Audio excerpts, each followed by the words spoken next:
feels so good, it's true. So glad that I have you.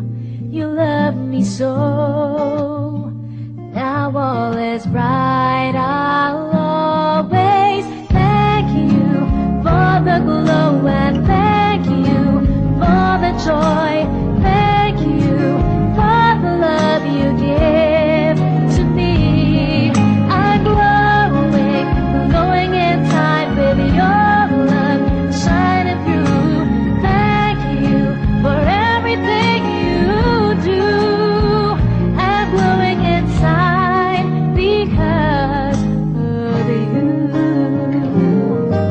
Remember my growing years, they're filled with joy because you're there for me. And you cast my fears away. You wipe those tears. You gave me strength each day. I thank you for the glow and thank you for the joy. Thank you for the love you give to me.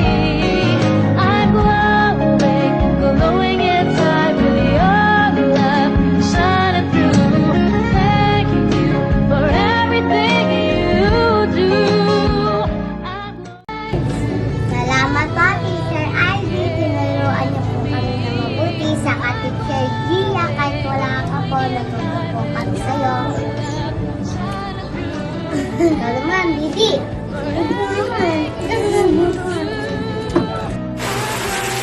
Hello po, Ate Ardy.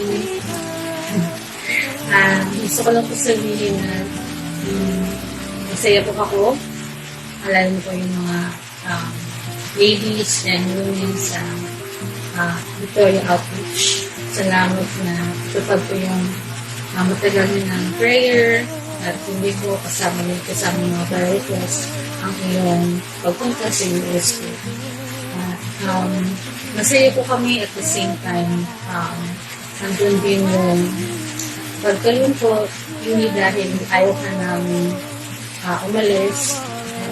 Ganun din. Pero nandun din po yung mawawala yung isang Ate-RD sa amin. Although nandun pa rin naman po alam po namin na nandun pa rin yung prayer din sa amin na yung pag-support po sa Victoria Outreach Division. Pero yung malayong distansya natin, yun po siguro yung nakakamiss po yung fellowship, nakakamiss ko po. At iba na po yung time natin, time clock. Iba po yung time clock sa US, iba rin po yung time clock sa Philippines. Pero ganun pa man po, praise God po dahil ito po yung providensya niya, makasama mo rin po yung family. Ito na po yung sobrang tagal nyo na rin po hinihintay. Masaya rin po kami para dito. Sobrang saya po natin as a party. And at the same time po, salamat din po na kayo po, ikaw po yung isa sa aking nag-encourager, lalo na po sa pagtuturo ng mga bata, sa aking personal devotion, sa kung paano po yung i-lead sa bawat program, mga women, sa ladies. Salamat po sa inyong talent, sa inyong skill, kung paano kayo magsalita sa pangunguna niyo sa aming kalimutan.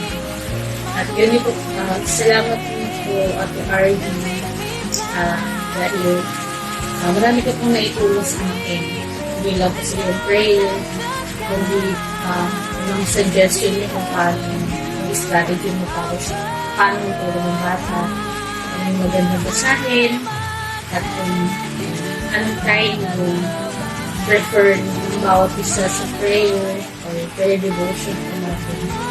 Nakaka-bless po na kada tinitingnan ko yung bawat kilos ng Ate Ards, ako ba yung humahanga dahil totoo po talaga kasi yung first time impression ko po, or first time ko po kayo nakita ko na agad. Yung mga kasi na away mo, lagi kayong nakangiti, nakasmile, very approachable. Kahit na sino po yung first time mo makita. At yun po yung hinahangaan ko, or parang gusto ko rin parang magaya. Pero at the same time, nakita ko rin kung paano kumigos ang Panginoon sa buhay ng atin. Yun pala yung sinasabi sa Bible, salt and light. Na kung paano tayo nabubuhay dito sa mundo, kailangan rin ng salt and light sa mga